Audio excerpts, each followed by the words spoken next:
my parents craved money, meaning they needed it because my dad was unemployed for long stretches of time. My mom was a sole breadwinner. She was a housekeeper, then she was a nurse's aide. And I would just see how she grinded. We didn't have a car for a long time. She takes the bus. We all take the bus.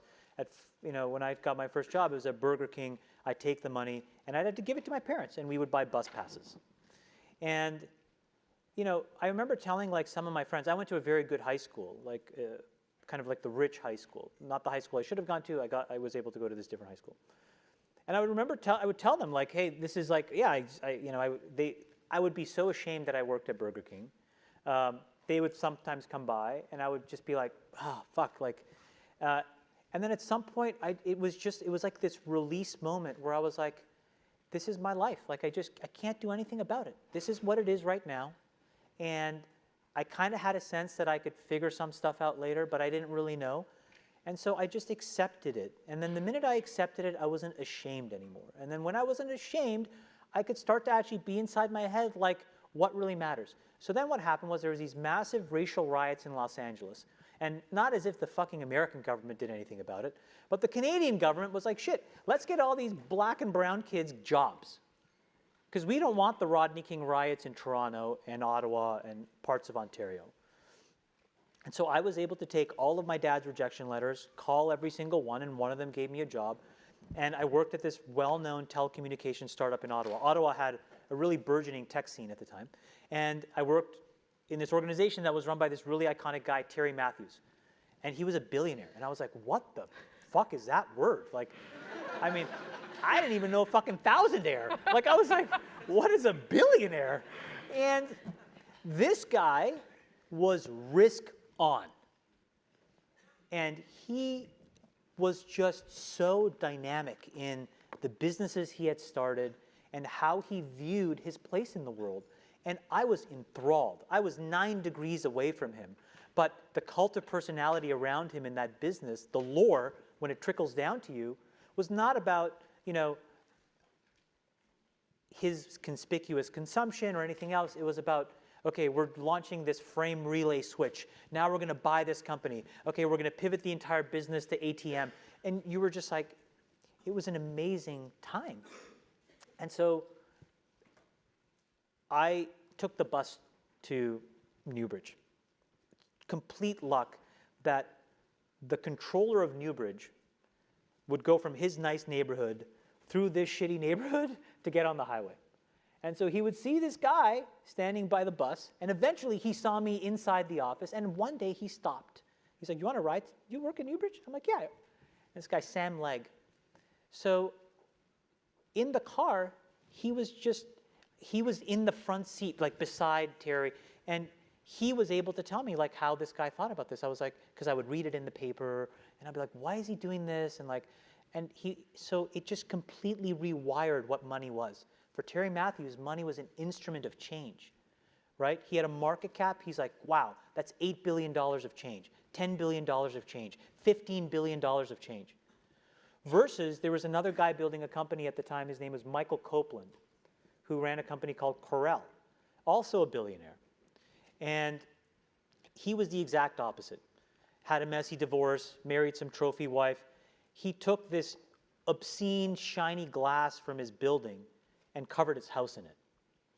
And so you had this dichotomy of two different characters at that time in the 90s building really interesting businesses. Corel, which was a reasonable business, Newbridge, which was a reasonable business. They were both very successful, but they manifested money so totally differently. And I was like, I want to be this guy.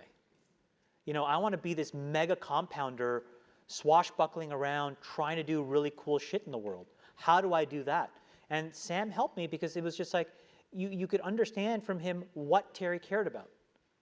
And then for me, I just copied. I mean, a lot of my life, quite honestly, is just copying things that I see. There's not a lot of original thought here. It truly is not. I mean, we can all pretend we're all fucking geniuses. Honestly, be good copiers. Do you know what I'm saying? It's the best thing in the world. Like, be around high-functioning, high-quality people and just copy the shit that they do. Observe the shit that's, kind of crappy, and then don't do that stuff. It's not a fucking complicated formula. When have you used that best? No, all the time. I mean, look, now, it's funny. Like, it's like, you know, like you have a surface area of ways to spend your time now, or I do. And, you know, I'm in this midst now where we are really scaling up what we're doing as a business. And I meet these people that to me are so iconic that they were sort of like arm's length people that are now sitting face to face, and they treat me like a quasi-peer. I wouldn't say a peer, but quasi-peer. But what I see is, I see some amazing stuff, and I see some utter dysfunction in some of the richest, most important people in the world. And I have to decide, how am I going to act? What am I going to embody? What am I copying? What am I not copying? And so I get a chance to now refine my decision-making and discipline. And it's, so that's how it plays out. I don't know if I answered your question. I'm thinking very, there's a deep connection between money as an instrument of change and what you're doing now at Social Capital. Look, here's the thing. There's about 150 people that run the world. Anybody who wants to go into politics, they're all fucking puppets, okay? There are 150, and they're all men, that run the world, period, full stop. They control most of the important assets. They control the money flows. And these are not the tech entrepreneurs. Now, they are going to get rolled over the next 5 to 10 years by the people that are really underneath pulling the strings. And when you get behind the curtain and see how that world works, what you realize is it is unfairly set up for them and their progeny. Now, I'm not going to say that that's something that we can rip apart, but first order of business is I want to break through and be at that table. That's the first order of business. And the way that I do that is by proving that I can do what they do as well as they do it. And then do it better than how they do it. Because at the end of the day, they are commercial fucking animals, okay? And they'll open the door out of curiosity, and they'll let me stay because I add value. And then once I'm there, I can open the door for other people who can try to do the same thing.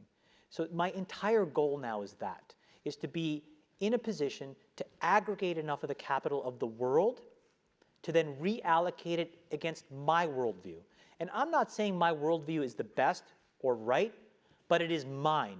And at the end of the day, there are 150 other fucking guys with their worldview, and they don't give a shit what you think about their fucking worldview. That's the truth. And so why not me? Why not? Why not one of you? Why not? And so in my life now, I'm just kind of like, why not? Why the fuck not? Fuck it. Can you tell us a little, so you have these 50-year goals for Social Capital. Yeah. 3 of them. Yeah. Can you give us your worldview through those goals?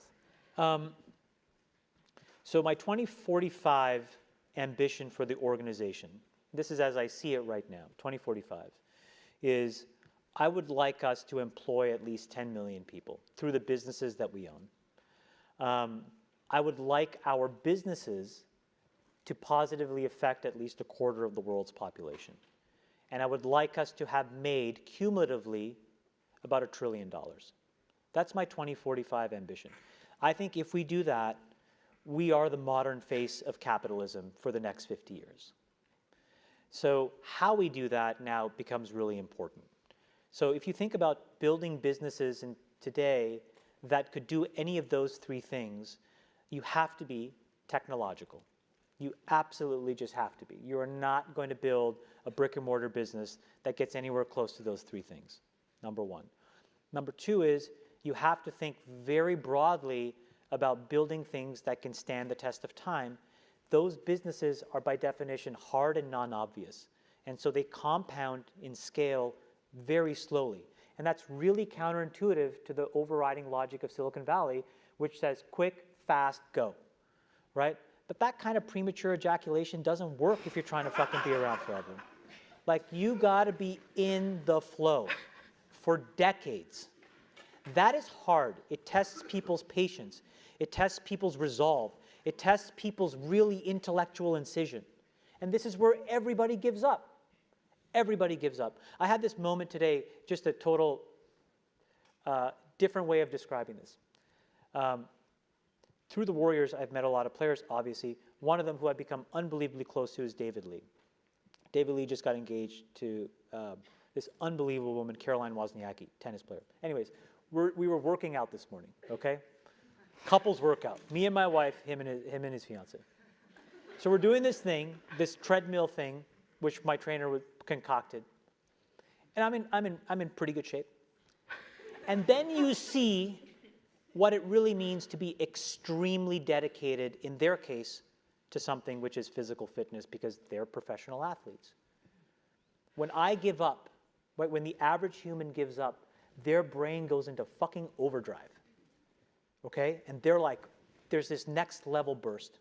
And so like, it's that. Yeah. It's like when things get hard, can you double down? A different example, we had yesterday, we do these things every quarter called quarterly portfolio reviews, where incredibly intensive review of our entire portfolio, revisiting our strategy, talking about all the things we're doing to make sure we're on the right track. And I had this observation, which was, I started a diabetes business. My dad died of diabetes 3 years ago. Most of my relatives have it. I express the gene that makes me disproportionately susceptible to it. So it's something that I personally care about. But that business took 7 years to get to a place where we even have a chance of being viable. And I think to myself, in that example, I embodied a bit of Caroline Wozniacki. When things got hard, I pushed through the pain. Now, in my case, the pain was the fear of failure, continuing to write more money, a belief that I had that this business was going to work.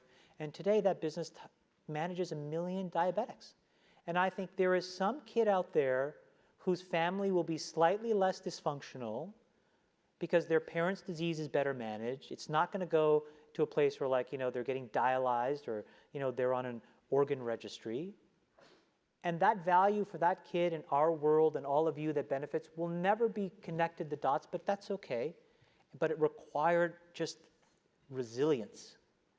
And I'm proud of that. Yeah. And so I want to bring back a little bit of that here so that it's not quick, fast, 5 million users, 10 million now, flip it, sell it, great, celebrate. It's like, hey, let's work on some hard shit together. Let's like buckle down and look each other in the eye and say, we're going to support each other here. This is going to take 7 or 8 years. But if it works, it will really mean something. And it's something that matters to you for something that's other than just simple motivation of the social capital you get from your friends or money in the short term and winning bigger, longer term. We're missing that, and I think like part of our success will be if we can stay focused on that. Our education portfolio is another thing. It literally looked like a train wreck for 3 years, where everybody has always said you never invest in education. And my thing was, it's not about education. This is about human capital development. It's about, for every one of you who's so smart that got into Stanford, think of all the people who could be as capable. I'm not asking you to empathize with them, but I, as a capitalist, want a starting line where all of those people can run a race so that I can pick the winner. No offense to any of you here. And it took us 3 years where now those building blocks exist, and I'm like, wow. How many times did I have to look at my partners and say, no, the easy answer is to walk away, the hard answer is to double down, we have to support this business. That culture is missing here. So part of what we're trying to do to achieve those goals is like take really big, audacious points of view on the world and then train ourselves to be patient. And it's really, really hard. The entire society is set up to not be patient anymore. And I'm hearing also a conflict with this like fail fast and learn mentality where if you're taking a deep and big bet, like you want it to be the right one, how do you know when that's true? I think that fail fast approach works in consumer internet businesses, but I don't think it works for anything that really matters. Basically. Consumer internet businesses are about exploiting psychology. And that is one where you want to fail fast because people are unpredictable, and so we want to psychologically figure out how to manipulate you as fast as possible and then give you back that dopamine hit. We did that brilliantly at Facebook. Instagram has done it. WhatsApp has done it. Snapchat has done it, Twitter has done it. So there are great examples. WeChat is doing it. There are great examples of failing fast is the right path to exploiting psychology of mass populations of people. But it is not how you solve diabetes. It is not how you use precision medicine to cure cancer. It is not how you educate broad swaths of the world's population. It's just not. It's taking a point of view and being methodical. You said, it's hard. No, it's hard. I'm glad that you're taking a stab at it. By the way, if it works, it's where all the money comes. Like if you talk about where all of the gains, where all of the value will be created over the next 50 years, it'll be in those hard things. And the reason is because those white spaces are so wide open. The competitive pressures are non-existent. For example, today you have this weirdly academic argument about climate change. It exists. It doesn't exist. Well, we were in an ice age. Now it's more. Of course, who cares? What's undeniable is that we're ripping apart the biodiversity of our planet. What is undeniable is that we as a human population will be forced to concentrate because certain parts of the world will get basically, subsumed by water. We do not have food supplies. These are conclusively known to be true. Yet nobody's really working on a problem. And part of it is because the people won't have the ambition to try to go after it. The capital markets don't reward that kind of decision making. But if somebody were to solve it, don't you think that they are, in economic terms, a multi-trillionaire? Of course. You think food delivery is where like the next great fucking breakthrough is going to come? You're all hopped up on fucking marijuana and you need a fucking brownie at midnight. Like, what a joke. And go and look through Crunchbase and all the shitty, useless, idiotic companies that have gotten funded doing garbage like that versus climate change. Think about that. Think about that. Think about that when you guys eventually find your partner, your significant other, your husband, your wife, you get married, you have kids, you will not be able to hand off a planet that they can predictably live in. You will not. Your generation. And nobody is fucking doing anything about it. So the capital markets are just completely out of their minds. And so, yeah.